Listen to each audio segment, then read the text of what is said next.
송국 여신예배 때 우리가 믿음의 경주에 관한 말씀을 했습니다.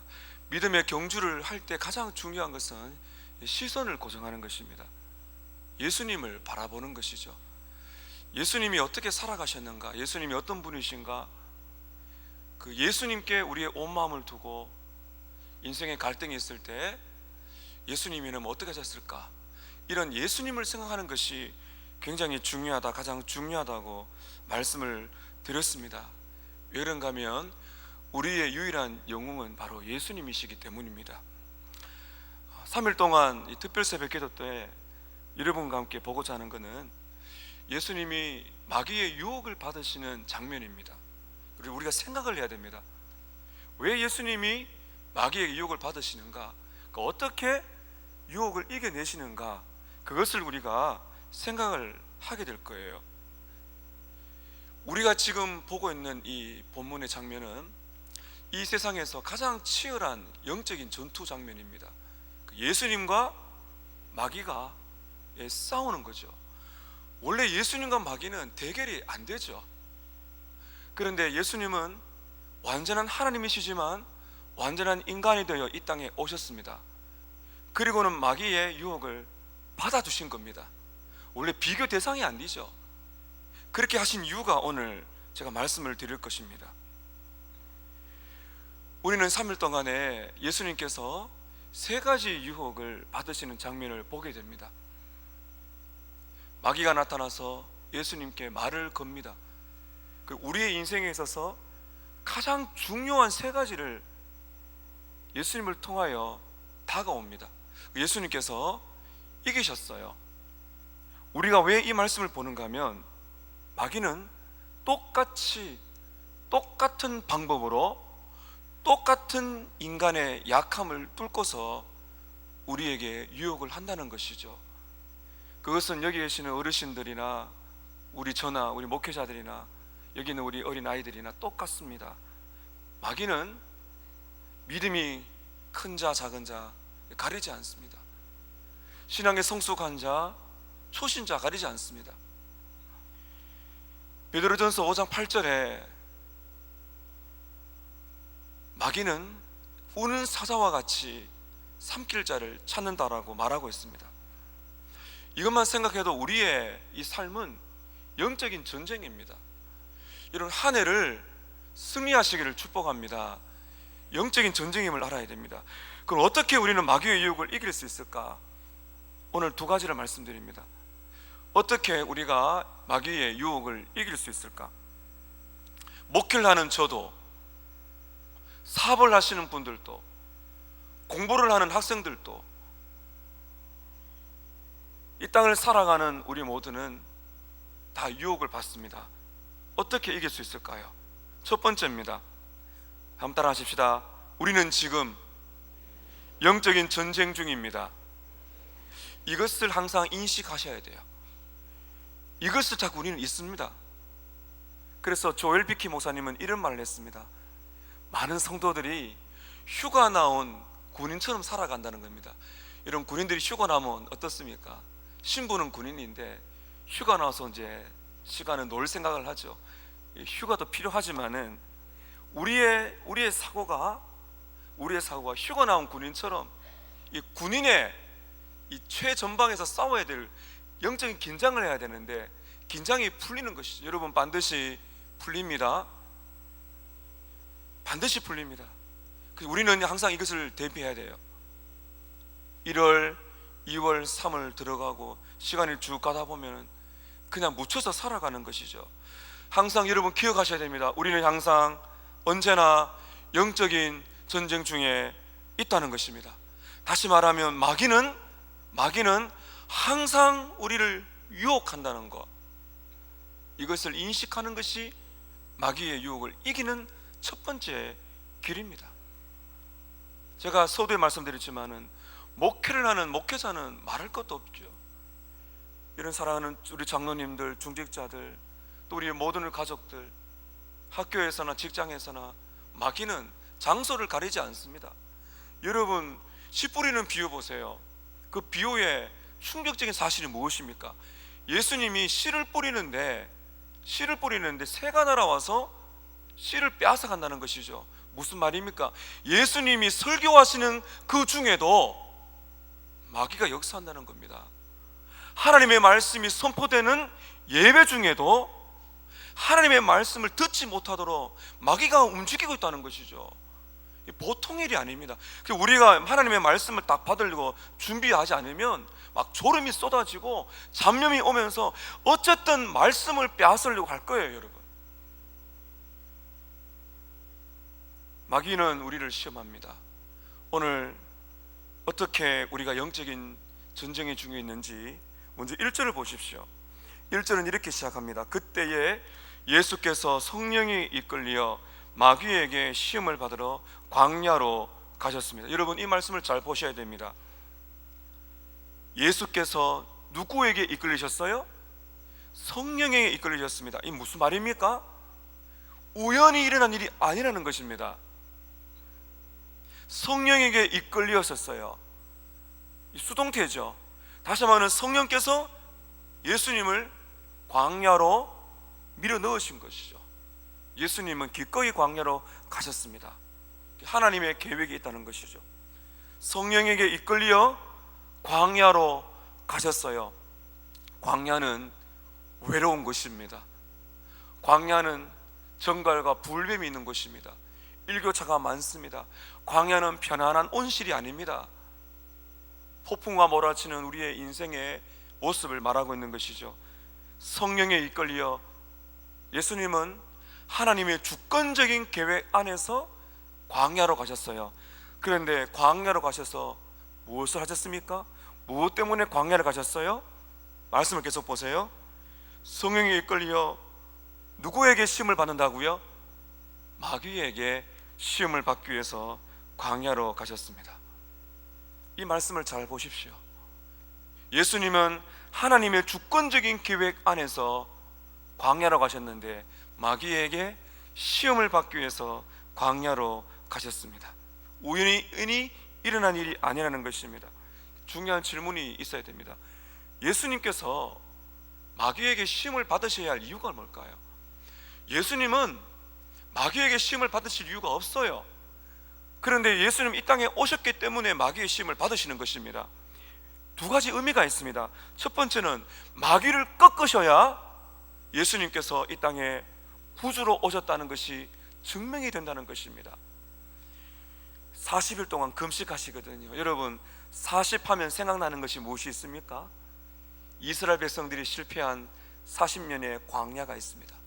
이스라엘은 실패했지만은 예수님은 이 땅에 구주로 승리하는 왕으로 오셨다는 것을 예수님은 보여주기 위해서 광야로 가신 것입니다. 예수님은 두 번째 아담이라고 불립니다. 첫 번째 아담은 마귀에게 유혹을 받아서 넘어졌어요. 그러나 두 번째 아담으로 오신 우리의 구주 예수님은 마귀의 유혹을 다 받으셨어요. 그리고 이겨내셨어요. 그래서 우리 예수님은 만왕의 왕이시며 만주의 주님이시라는 사실을 선포하시면서 이제 공생애를 들어가시는 것입니다. 또 하나, 예수님께서 왜 이렇게 40일을 굶으시면서 시험을 받습니까? 바로 저와 여러분 때문입니다. 저와 여러분을 위하여 그러신 것입니다. 우리가 광야 같은 세상 속에서 마귀의 유혹을 받는데 이길 방법이 없습니다. 그때 어떻게 이길 것인가? 바로 최고의 모범 답안을 예수님이 우리에게 보여주고 계신 것입니다. 여러분 보십시오. 성령에 이끌려 마귀에게 시험을 받으러 광야로 가셨습니다. 누가복음 22장에 제가 송구영신 예배 때 말씀드렸습니다. 우리는 마귀의 시험을 받습니다. 우연이 아닙니다. 여러분, 이 땅을 살아갈 동안에 1년을 잘 보세요. 마귀가 여러분을 유혹할 거예요. 시험할 것입니다. 절대로 우연이 아니에요. 하나님의 주권적인 계획 안에 있다는 사실을 여러분 아셔야 됩니다. 그러면 우리는 두려워할 것이 없어요. 하나님의 계획 속에서 마귀가 우리를 유혹한다. 우리는 두려워할 것이 없어요. 왜냐하면 하나님께서 승리할 방법을 우리에게 딱 쥐어 주셨기 때문입니다. 여러분, 마귀하면 우리가 요즘에 워낙 이 영화를 많이 봐가지고 귀신 또 나오고 이상한 모습의 그런 악마들이 많이 나옵니다. 여러분, 마귀를 절대로 두려워하지 마시기를 바랍니다. 제가 예를 한번 드려보겠습니다. 제가 어릴 때 다녔던 대구 동부교회 김드신 목사님의 한 일화가 있는데요, 목사님의 집 근처에 무당집이 있었답니다. 그 무당은 신을 내리는데 일각에 있는 엄청난 쉽게 말하면 영빨이 있는 그런 무당이었대요. 근데 이 초등학교 때 아주 어릴 때 이 김대신 목사님 어릴 때 말합니다.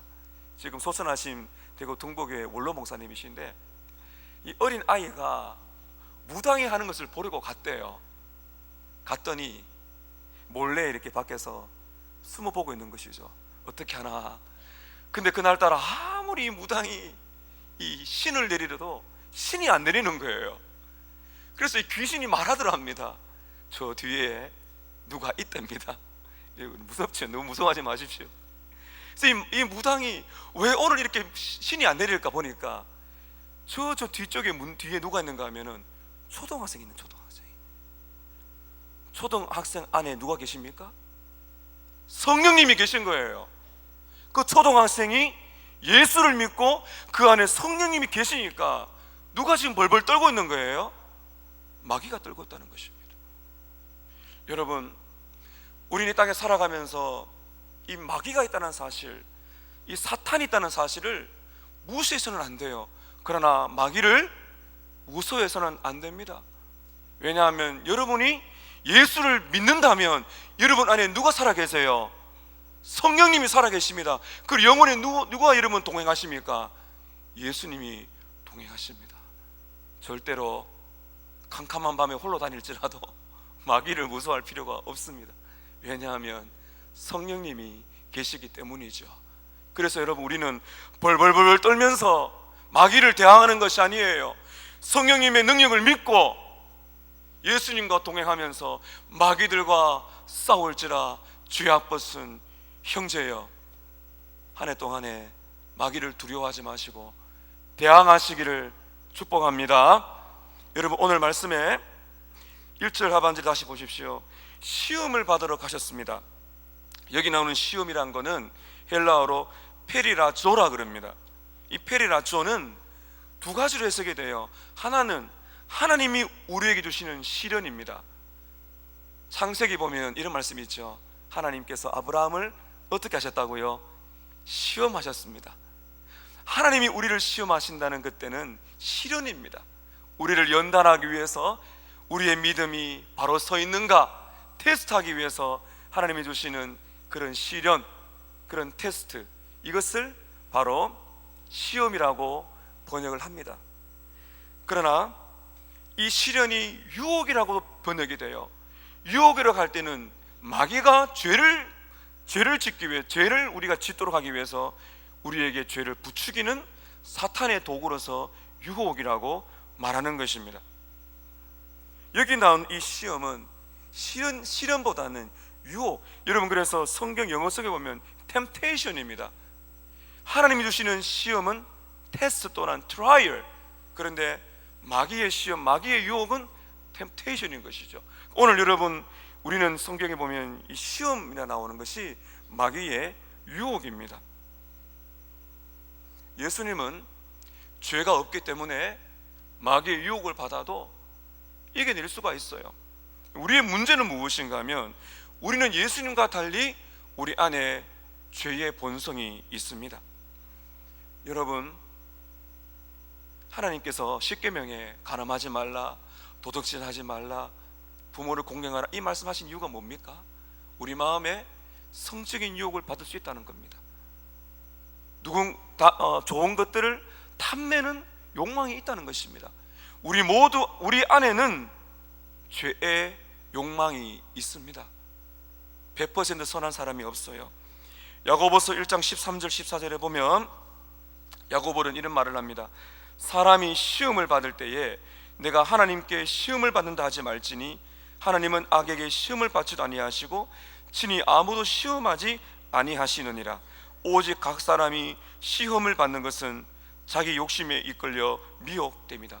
여기 나오는 시험은 다 유혹이에요. 제가 이렇게 읽어볼게요. 사람이 유혹을 받을 때에 내가 하나님께 유혹을 받는다 하지 말지니 하나님은 악에게 유혹도 받지 아니하시고 친히 아무도 유혹하지 아니하시느니라. 오직 각 사람이 유혹을 받는 것은 무엇 때문에요? 자기 욕심에 이끌려 마귀에게 미혹을 받기 때문입니다. 그림을 그려보십시다. 우리 안에 무엇이 있습니까?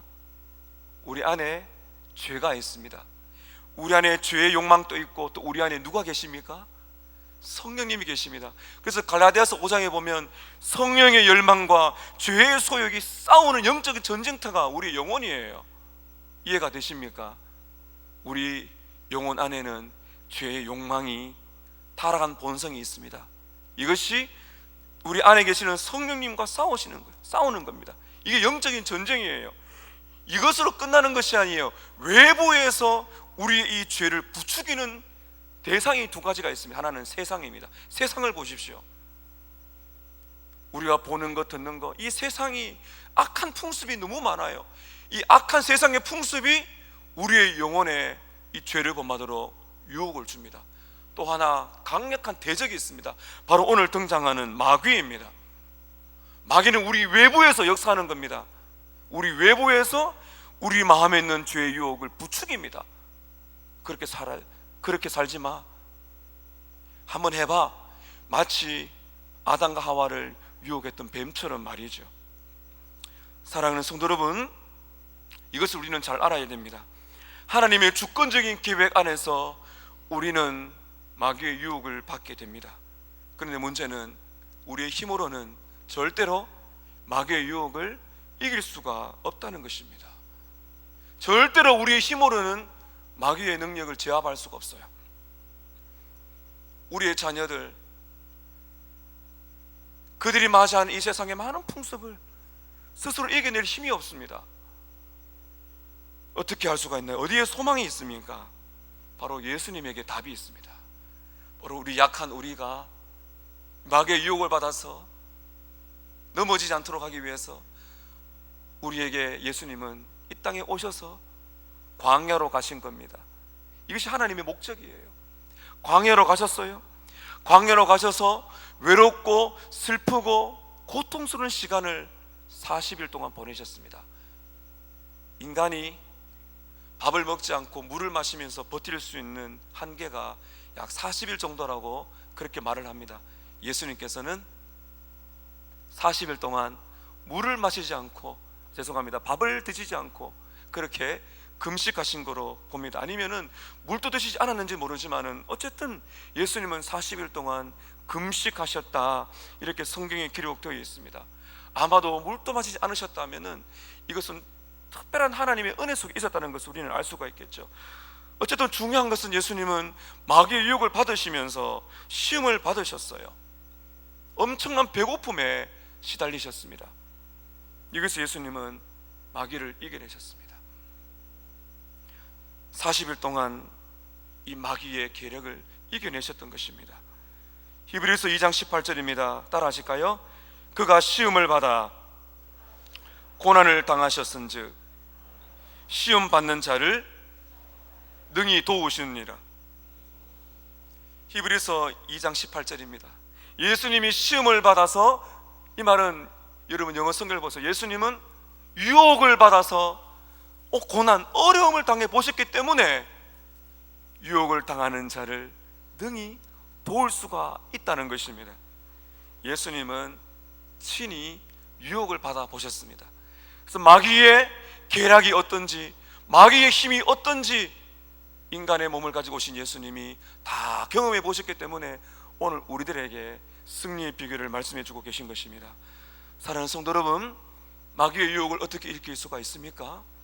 저와 여러분에게는 영적인 전쟁 중이라는 사실을, 언제나 마귀가 우리를 도전하고 있다는 사실을 기억하는 것, 그것이 첫 번째 이기는 길입니다. 두 번째입니다. 마귀의 유혹을 이기는 두 번째 방법, 따라 하십시다. 하나님의 말씀을 가장 소중히 여기라. 하나님의 말씀을 가장 소중히 여기십시오. 졸음이 오시는 분이 좀 보이십니다. 눈을 꼭 뜨셔야 됩니다. 주무시면 안 됩니다. 하나님의 말씀을 소중히 여기는 것입니다. 여러분 다시 한번 말씀 보십시오. 2절입니다. 2절 읽습니다. 시작.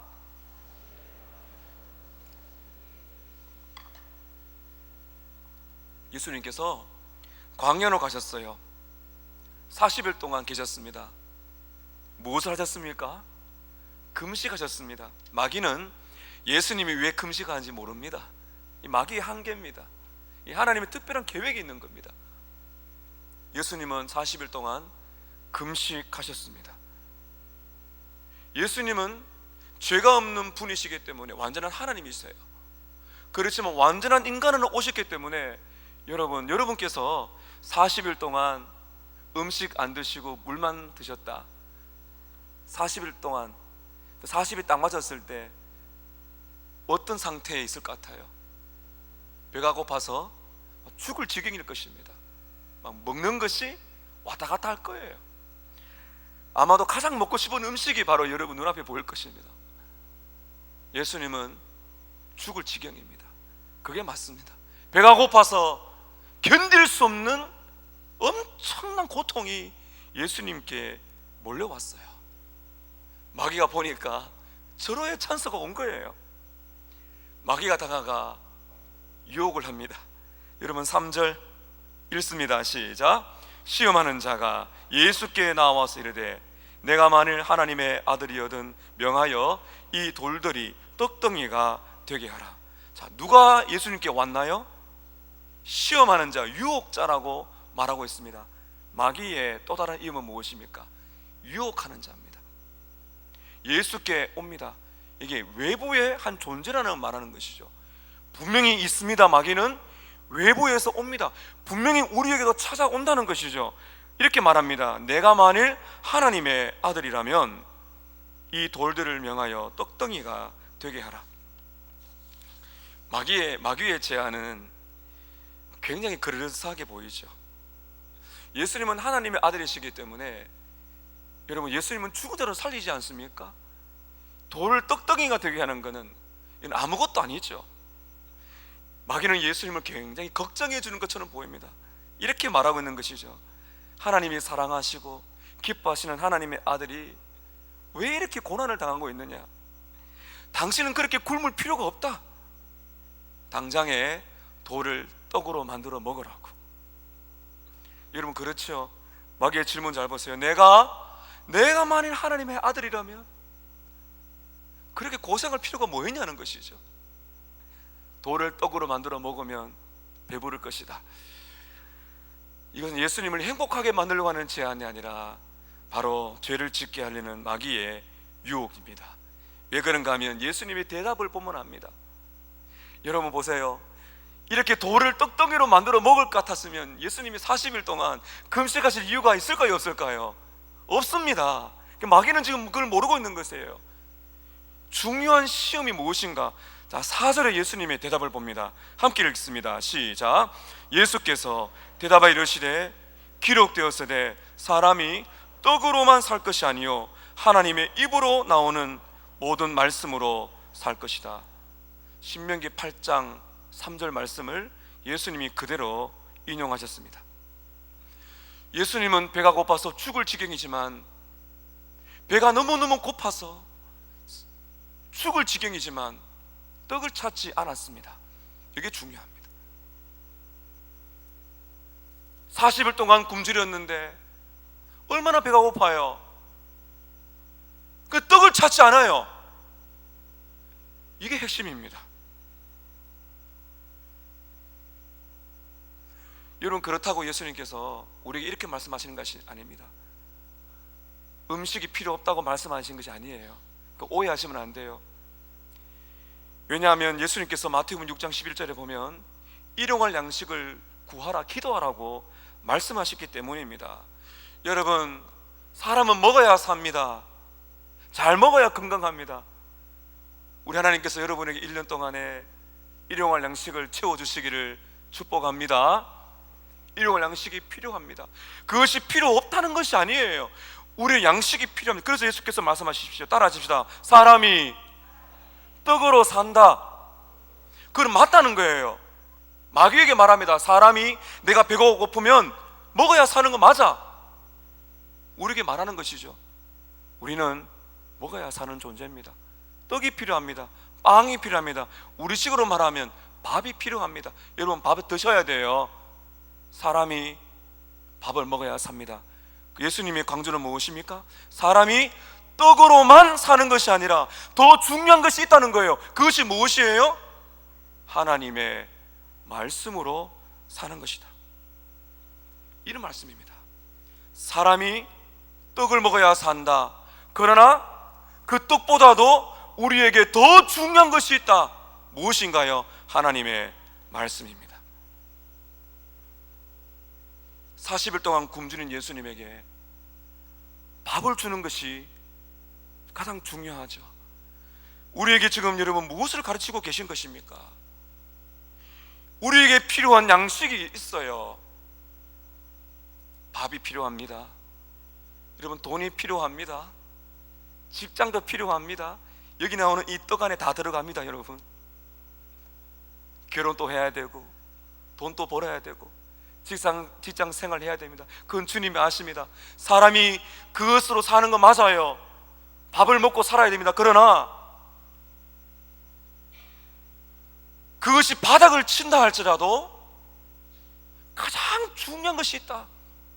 그것이 바로 하나님의 말씀이라는 것입니다. 여러분, 기억하셔야 됩니다. 굶주리고 지치고 먹을 것이 없어도 주어지는 음식보다도 더 중요한 것이 하나님의 말씀입니다. 이것에 마음을 빼앗기면 안 됩니다. 예수님께서 5,000명을 떡 5개와 물고기 2마리로 먹이셨어요. 그런데 요한복음 6장 26절에 보면 예수님이 안타까워하시면서 이런 말씀하십니다. 너희가 나를 찾는 것은 표적을 본 까닭이 아니요 떡을 먹고 배부른 까닭이다. 많은 사람이 예수님을 따라다녔습니다. 예수님이 기적을 통해서 먹을 것이 쏟아졌습니다. 500이에게 기적을 보았습니다. 그런데 예수님의 아픈 마음이 무엇입니까? 너희가 나를 찾은 것은 떡을 먹고 배부른 까닭이지 표적을 본 것이 아니다. 이런 무슨 말입니까? 하나님이 주시는 선물의 마음이 빼앗겨서 누구를 지금 놓치고 있는 것이에요? 하나님을 놓치고 있는 것입니다. 떡을 먹고 배부른 까닭에 하나님을 놓치고 있는 것입니다. 여러분, 그래서 오늘 예수님께서 지금 인용하신 이 신명기 8장 3절의 말씀의 배경이 무엇인가 하면 바로 40년 광야의 백성들의 모습을 말하고 있는 것입니다. 하나님께서 왜 광야로 보내셨습니까? 여러분, 백성들이 출애굽하여 광야로 들어갔어요. 기가 막힌 것은 광야로 들어가자마자 입에서 불평이 쏟아집니다. 물이 없다, 떡이 없다, 애굽에 있었을 때 먹던 양식이 좋았다, 막 불평하기 시작해요. 하나님은 하늘에서 기적을 보여주세요. 만나를 쏟아주십니다. 만나를 먹고 너무나 좋았는데 여러분, 사람이 너무 익숙해지죠. 만나가 재미가 없다는 것입니다. 맨날 만나만 먹습니까? 하나님, 그 하나님께서 어떻게 하십니까? 메추라기를 보내주세요. 밤에는 메추라기가 와서 고기를 뜯게 하시고 아침에게는 만나를 주어서 떡을 먹게 하십니다. 그래서 이스라엘 백성들이 만족하며 살았습니까? 그렇지 않습니다. 계속 불평합니다.